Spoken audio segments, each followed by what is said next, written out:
Panwar dynasty का king and state administration analysis है। अब अभी राजा पढ़ रहे थे आप लोग, अभी सिर्फ राजाओं के बारे में पढ़ रहे थे, ये राजा आया, ये किया, ये हुआ, वो हुआ। तो वो जो पढ़ा आपने उसको एनालिसिस करना है, फिल्टर करना है।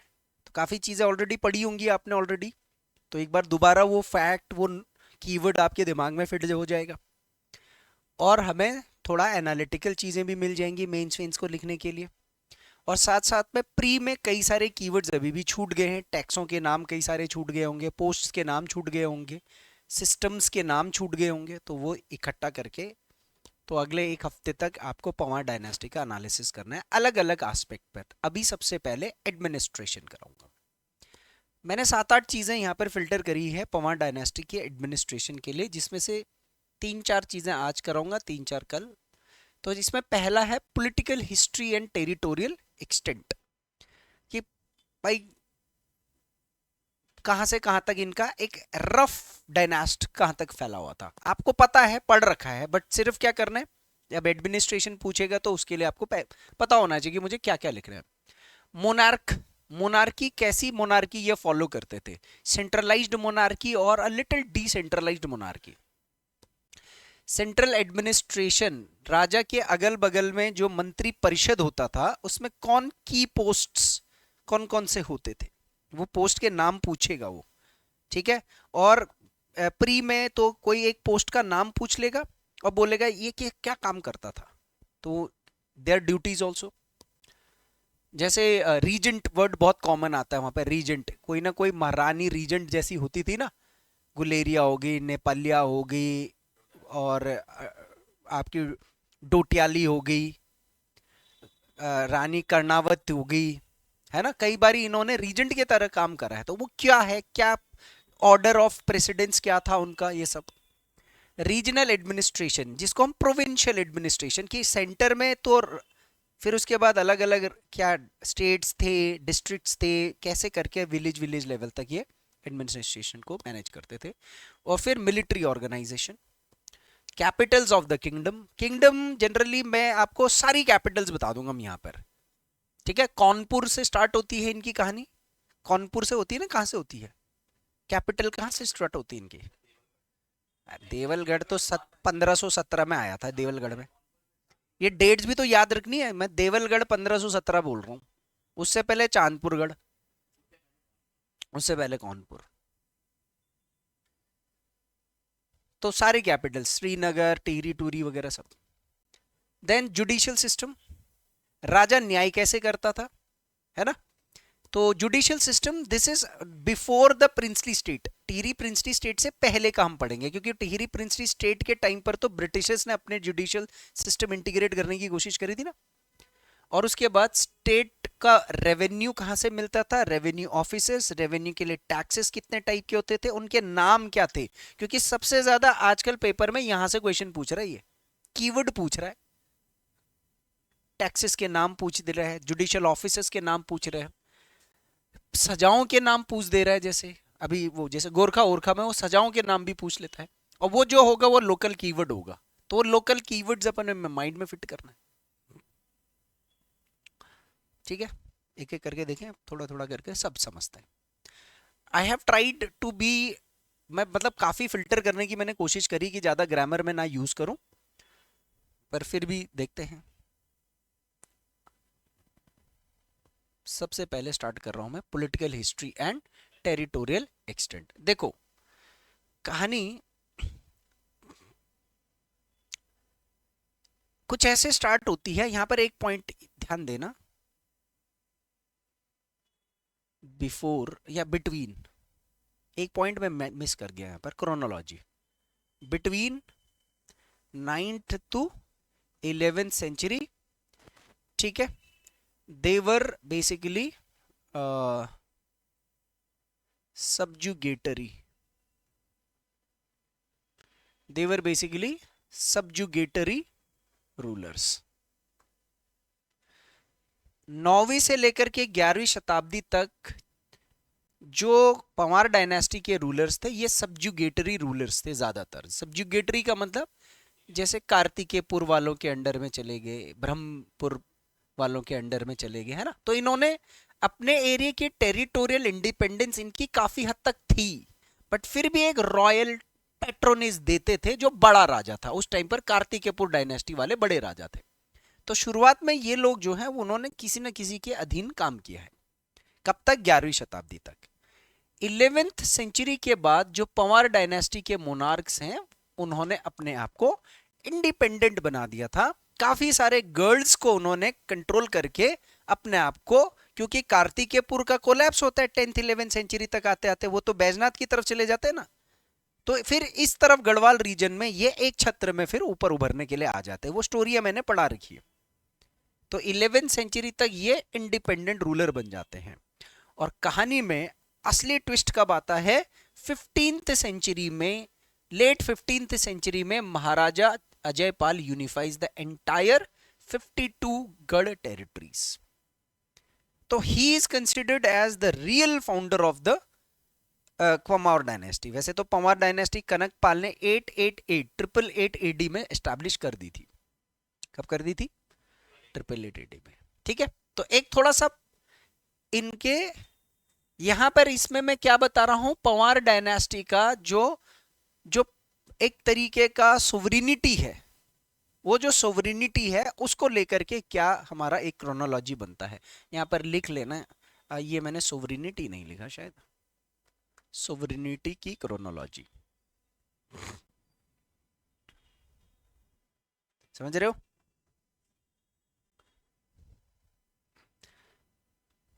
चलिए अब बाउंड्री देखते हैं। नॉर्थ में श्वेत पर्वत, क्योंकि स्कंद पुराण में श्वेत पर्वत लिखा हुआ है, तो श्वेत पर्वत किसको बोला गया है? Great Himalayas. ठीक है, ग्रेट हिमालयस का जो टेरिटरी था वो हो गया इनका northern territory, the white mountain, the great Himalayas. South में ये गंगद्वार तक है। गंगद्वार पुराना नाम है किसका? हरिद्वार का। ये तो हमने 3-4 बार पढ़ लिया ना। एक बात बताओ, मैं आपको लगेगा नहीं, मैं बता रहा हूं, जब हम क्वेश्चंस करेंगे ना आपको फैक्ट मतलब इतने तरीके से मैंने करा दिए हैं कि आपकी 50% हिस्ट्री अपने आप निकल जानी चाहिए। तो हरिद्वार से लेकर के थोड़ा सा, हरिद्वार से थोड़ा नीचे की तरफ आऊं मैं, वेस्ट की तरफ, तो मुझे नगीना, बिजनौर, नजीमाबाद, ये टेरिटरीज मिलती है ना। तो मोरध्वज जो है वो किस जगह को कहते थे?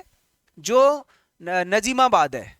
ठीक है, नजीमाबाद को ही आज क्या बोलते हैं हम, मतलब आज जो नजीमाबाद है वो एक जमाने में हिस्ट्री में मोरध्वज बोला जाता था। तो वहां तक इनका टेरिटरी था अनटिल द ब्रिटिशर्स। ये सदर्न टेरिटरी कब तक की थी इनकी? ब्रिटिशर्स तक की, क्योंकि उसके बाद तो फिर टिहरी तक सीमित रह गए थे। वेस्ट में कौन सी रिवर थी? टमसा या Tons river, and sometimes it was extended till Himachal Pradesh also. कई बार वो हिमाचल तक भी चले जाते थे ना। हाँ, ईस्ट में बौद्धांचल, बौद्धांचल किस एरिया को बोला जाता है? कुमाऊं रीजन को। ठीक है, कुमाऊं रीजन तक इनका डायनास्ट एक्सपेंशन था। बाद में फिर कुमाऊं अलग डायनास्टी बन जाती है, तो वो वाला एरिया आप छोड़ दो। सो लेट अस सपोज ये अल्मोड़ा, रानीखेत, ये रामगंगा वाला जो टेरिटरी है ना, ये यहां तक फैला हुआ था ये। किसको? कुर्मांचल तो कुमाऊं ही हो गया, कुर्मांचल कुमाऊं ही हो गया। कुर्वांचल, कुर्मांचल, कुमाऊं। तो इनका टेरिटरी है। आप चाहो तो इनका टेरिटरी मैप भी बना सकते हो, मैंने पीछे बहुत सारे ऐसे मैप बना रखे हैं, तो यहाँ पर मैं उसको उतना ज़्यादा इंपॉर्टेंस नहीं दे रहा हूँ। फटाफट लिखो इसको, फिर मैं आगे बढ़ रहा हूँ।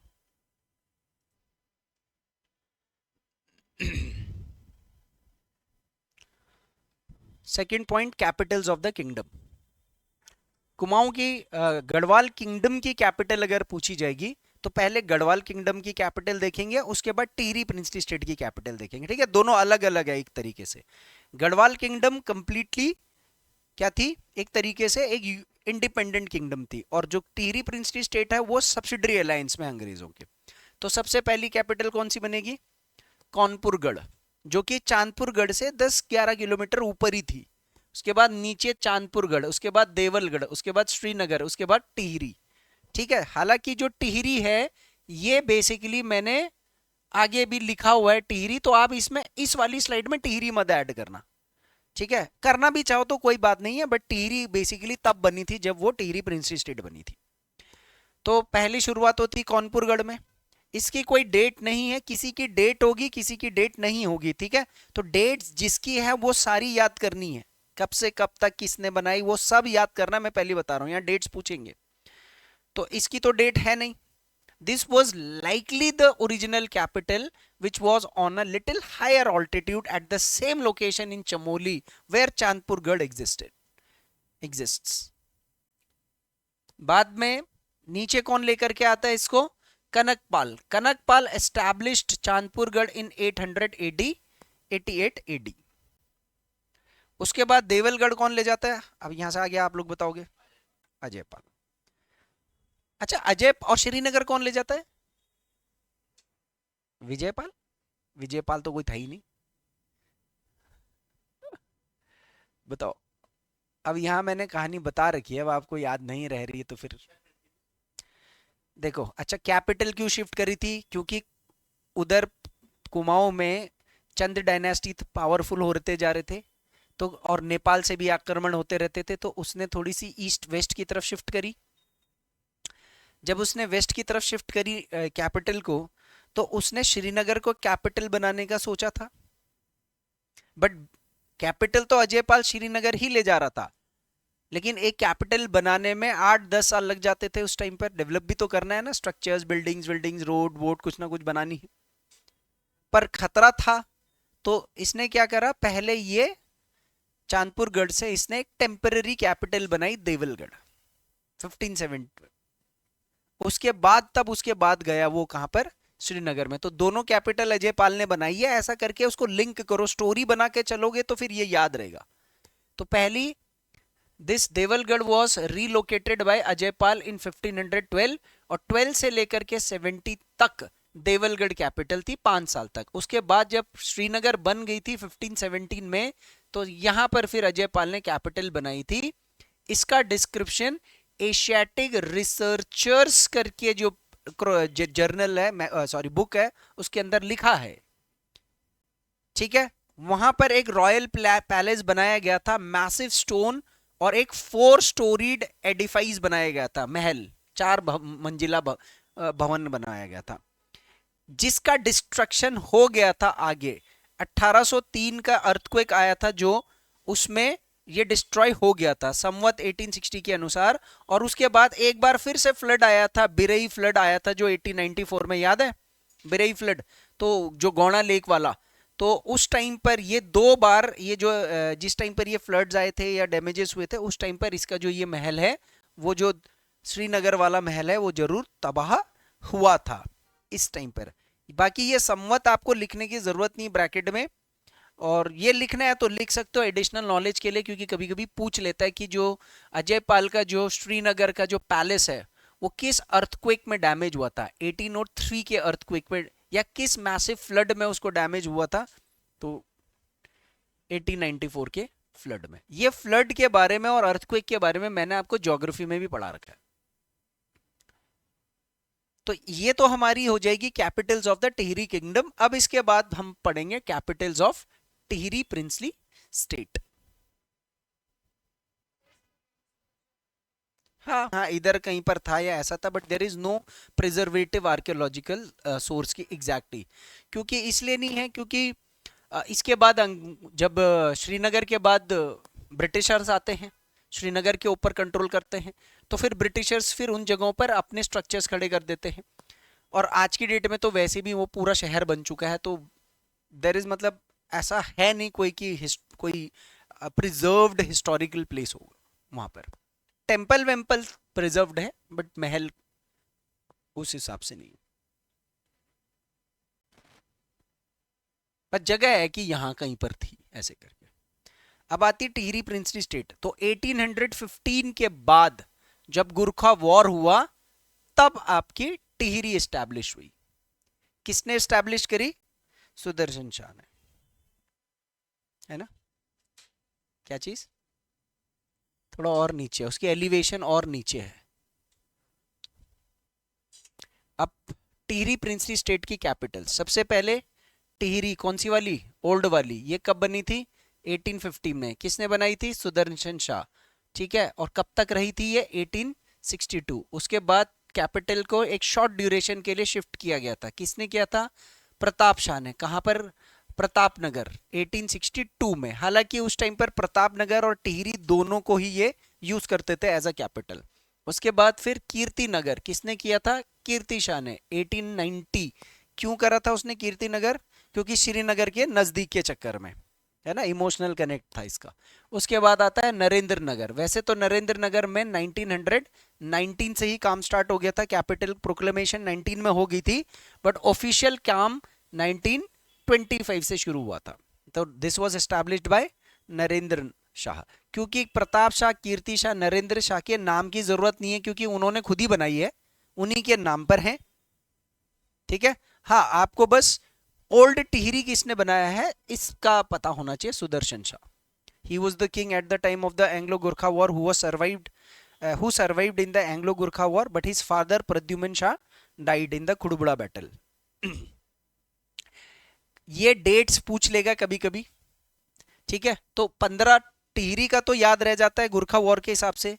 तो ये प्रतापनगर, कीर्तिनगर और नरेंद्र नगर ये थोड़ा सा कम याद रहता है। नरेंद्र नगर फिर भी याद हो जाता है, क्योंकि मैंने इसकी हिस्ट्री आपको पीछे पढ़ाई है, इस ये कैपिटल फॉर्मेशन को लेकर के इसकी। तो ये 4 कैपिटल और याद रख लीजिएगा। हो गया टोटल 1 2 3 4 और 4, 8 जगह याद रखनी है आपने। Next, the monarchy. अब राजशाही कैसे चलती थी, राजा का क्या औहदा था इस पंवार डायनेस्टी के अंदर, कितना पावरफुल था राजा। ठीक है, फिर उसके साथ साथ एक डिवाइन एसोसिएशन भी राजा ने डेवलप कर रखा था या क्रिएट कर रखा था, जिस डिवाइन एसोसिएशन को आज भी थोपा जा रहा है। वो जो नंदा देवी की राजजात यात्रा में कांसवा का जो कुंवर का रूल कि भाई हमारे से ही राजजात यात्रा होती है, तो हम लोग डिसाइड करेंगे तब जाकर के होगी राजजात यात्रा, एक ऐसा चल रहा है ना आजकल। बट हम देखेंगे उस जमाने में राजा ने क्या एक डिविनिटी का एक रोल एस्टैब्लिश कर रखा था। देखना, सक्सेशन का कस्टम क्या था कि कौन सक्सीड करेगा। राजा के डेथ होने के बाद the council of minister will decide who will take over the throne, और there is some hereditary senior most son he will succeed, वो देखेंगे।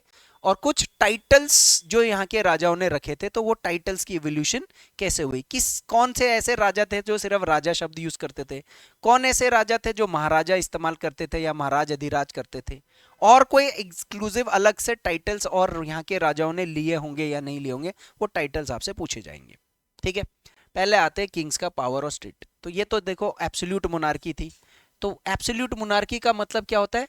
The king will be the supreme authority. वो 3 चीजों का हेड होगा, head of the judiciary, head of the military and head of the polity. उसके साथ साथ उसकी टेरिटरी में जो भी प्रॉपर्टी होगी वो सारी उस राजा की प्रॉपर्टी मानी जाएगी। So all the immovable assets and state properties सारी किसकी है? राजा की। ठीक है, ये तो नॉर्मल मोनार्की में सब जगह ऐसे ही चलता है। अब आपको मैं एक मजेदार बात बताता हूं, राजा की डिवाइन एसोसिएशन। पंवार वंश के राजा एक तो कुलदेवी को मानते थे। उनकी कुलदेवी कौन थी? राजराजेश्वरी। और एक देवता को मानते थे। देवता कौन थे? भगवान।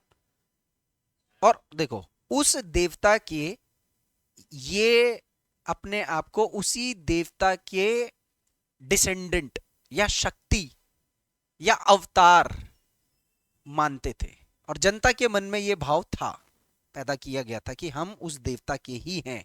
तो उस देवता का हम जो आदेश आपको दे रहे हैं, इसको कहते हैं धर्मशास्त्र के हिसाब से राज करना। तो हिंदू धर्मशास्त्र के हिसाब से राज करने का मतलब ये बोलते थे कि हम तो एक प्रतिनिधि हैं, राजा हैं, असल में ये सारी नीतियां हमसे वो भगवान चाह रहा है, करा रहा है। तो भगवान की चाह है, इसलिए ये करना है, ये टैक्स देना है, या ये करना है, ये प्रथा अपनानी है या वो प्रथा अपनानी है। ठीक है, तो ये जो इस कॉन्सेप्ट को बोला गया है कि the descendant of the divine, आप भगवान के अवतार या वंशज या शक्ति ही बन करके आ रखे हो, तो फिर जनता आपको क्या मानेगी?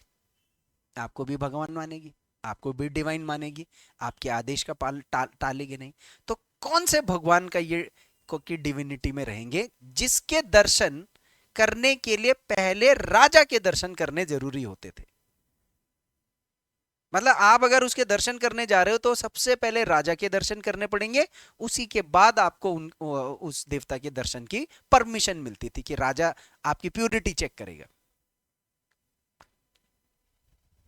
भगवान भगवान भाई भगवान, मेल डाइटी नहीं, भगवान बद्रीनाथ।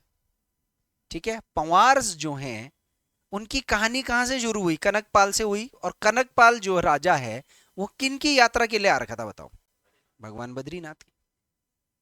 ठीक है, और कहां पर श्रीनगर में क्यों बनाया गया है? क्योंकि बद्रीनाथ का मेन रूट कहां से जा रहा है? श्रीनगर से। सर आज भी वो है, मान्यता है। लेकिन अब तो देखो लोग नहीं मानते हैं ना, अब तो राजा ही कहां रह गया है ना। लेकिन उस समय ये एक राजा की बात नहीं थी, सभी राजा किसी ना किसी अपने एरिया के सबसे बड़े डिवाइन गॉड का को अपने डिसेंडेंट, मतलब वो लिंक कर देते थे कि राजा जो है वो भगवान का प्रतिनिधि है। तो इसके लिए एक शब्द यूज किया गया था, बुलंद बद्रीनाथ। आप देखो अपने नोट्स में पीछे मैंने लिखवा रखा है बुलंद बद्रीनाथ। बुलंद बद्रीनाथ का टाइटल दिया गया क्योंकि ये जो राजा की आवाज है, ये आवाज किसकी है?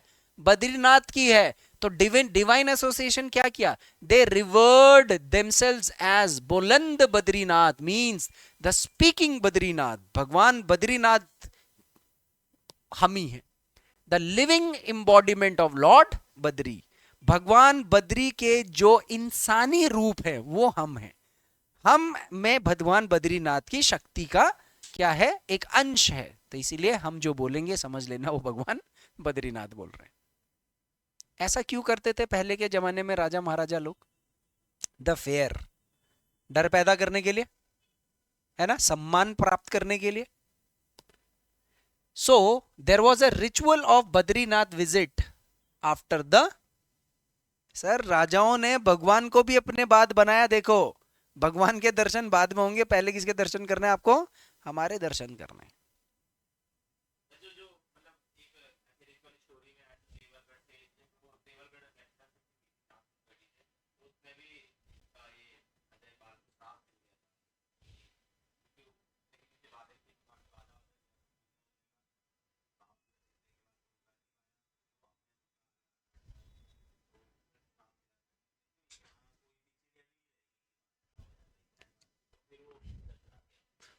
फोकलोर, ये फोकलोर है क्योंकि स्ट्रेटेजिक लोग तो फिर वो कुमाऊं और नेपाल इन्वेजन और ये सब चीज बताते हैं, बट ये फोकलोर है, हो सकता है। अब ये फोकलोर कौन है, कैसे डेवलप है, क्या हुआ है, फिर उसमें हम ना जाति में घुस जाएंगे। वो फिर जाति से लिंक हो जाता है, ब्राह्मण क्षत्रिय। तो यही दो जातियां रेगुलेट कर रही थी सोशल ऑर्डर्स को, एक्चुअली देखा जाए तो अब देखो हम तो आज के हिसाब से दिमाग लगा सकते हैं ना। लेकिन अगर आज भी लोग बिलीफ के तौर पर देखेंगे तो बिलीफ बिलीफ होती है ना, बिलीफ के पीछे लॉजिक नहीं होता है। इफ सम मैं एक बात बता रहा हूँ, जैसे रिचुअलिस्टिक बिलीफ होती तो उसके पीछे जरूरी नहीं कि हम लॉजिक एस्टेब्लिश कर ही पाएंगे। तो ये कहानी है, बिल्कुल है, ऐसा श्रापित है।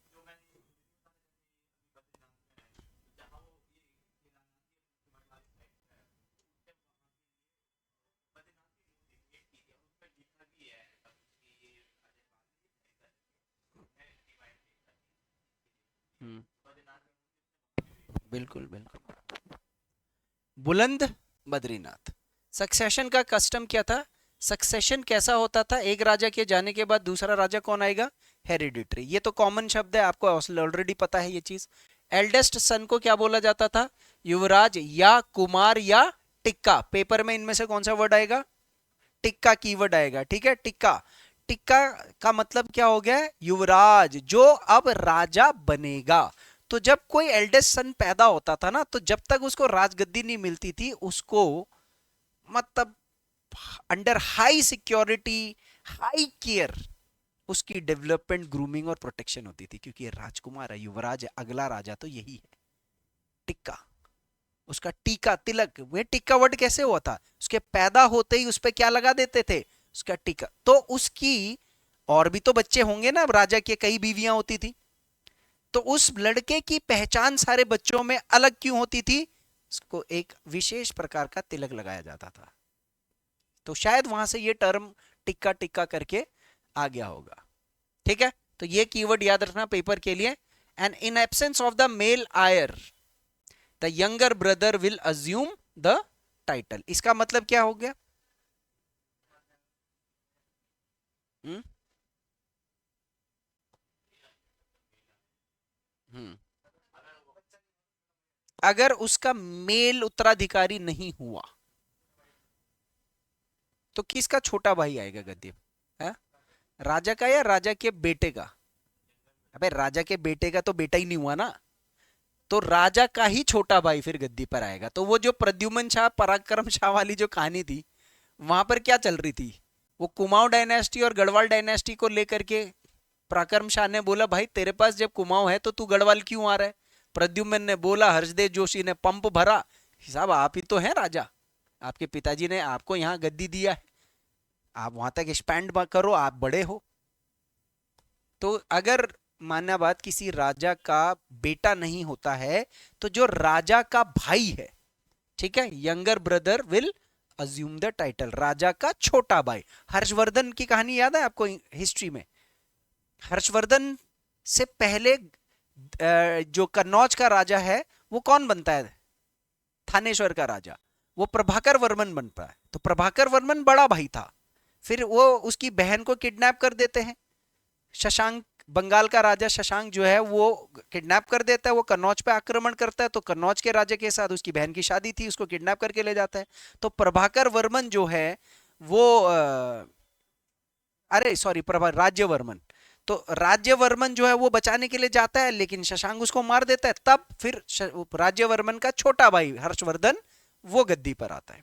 तो ये कहानी चलती थी। ठीक है, एवोल्यूशन ऑफ टाइटल्स। कुछ टाइटल्स हमारे राजाओं ने इस्तेमाल करे थे। सबसे पहला टाइटल था राजा का, जैसे कनकपाल से लेकर के अनंतपाल टू तक जो टाइटल इस्तेमाल किए गए थे वो कौन से थे? राजा का टाइटल यूज करते थे। लेकिन जैसे ही सहजपाल आया तो सहजपाल और उसके आगे महाराजा, राज अधिराज और महाराज अधिराज जैसे टाइटल्स को इस्तेमाल किया गया। महाराज अधिराज का टाइटल, महाराजा का टाइटल गुप्तों के टाइम पर शुरू हुए थे। गुप्त डायनेस्टी याद है भाई? जैसे श्रीगुप्त, उसके बाद चंद्रगुप्त विक्रमादित्य वन पहला महाराज, चंद्रगुप्त विक्रमादित्य टू महाराज अधिराज अधिराज, ऐसे टाइटल यूज करते थे ना। और एक वर्ड और यूज किया गया है, Rajwar. Rajwar, it's an honorific title first appearing in Jagatpal. Jagatpal जो 1512 में पंवार डायनेस्टी का राजा था, और उसका जिक्र एक कॉपर प्लेट पर कर रखा है। This copper plate is etymologically related to Rajwar, यानी कि रॉयल मेजेस्टी। राजवर का मतलब क्या है कि आप जैसे कहते हैं ना जहां पना, बादशाह ऐसे करके, तो हिज हाइनेस, माय लॉर्ड। तो ऐसी उस जमाने में राजा को महाराजा का टाइटल तो होगा ना, लेकिन उसको साथ साथ में राजवर, राज्यवर, जैसे वो महाभारत में नहीं कभी कभी कहते महाराज, कभी कहते आर्यपुत्र, हे राजन, कभी कभी राजन, ऐसे वर्ड्स यूज किए गए हैं ना, ऐसी राजवर। तो एक क्वेश्चन पूछेगा आपसे यहां पर कि राजवर का टाइटल कौन लेता था? कोई मंत्री था, रीजेंट था, प्रिंस था, किंग था, कौन, या गुरु थे उनके जो स्पिरिचुअल गुरुज भी, अभी तो गुरुज भी आएंगे, या वजीर होंगे, किसको दिया जाता था राजवर का टाइटल? तो सर राज वाला शब्द राजा को ही दिया जाएगा। ठीक है, कई बार राजवर से आपको ऐसा लगेगा कि अरे कोई राजकुमार को हम इस्तेमाल कर रहे होंगे, शायद वो राजकुमार जो है वो उसकी शादी हो रही होगी कहीं पर, वर हो रहा होगा वो कहीं उसका। तो don't take it in that sense, राजवर का मतलब राजा, दैट्स इट। तो महाराज, महाराज अधिराज, राज अधिराज और राजवर, ये कुछ टाइटल्स थे जो राजा अज्यूम करते थे। जब राजा कहीं पर जाता होगा तो कैसे घोषणा होती थी? महाराज धोड़ नगालों के साथ ढिंग ढिंग, महाराज अधिराज फतेह शाह, महपति शाह हाजिर हो रहे हैं।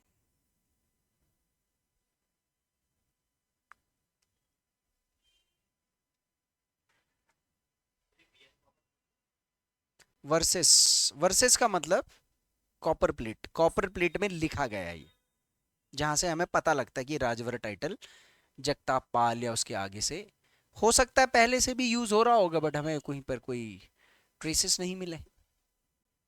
डन।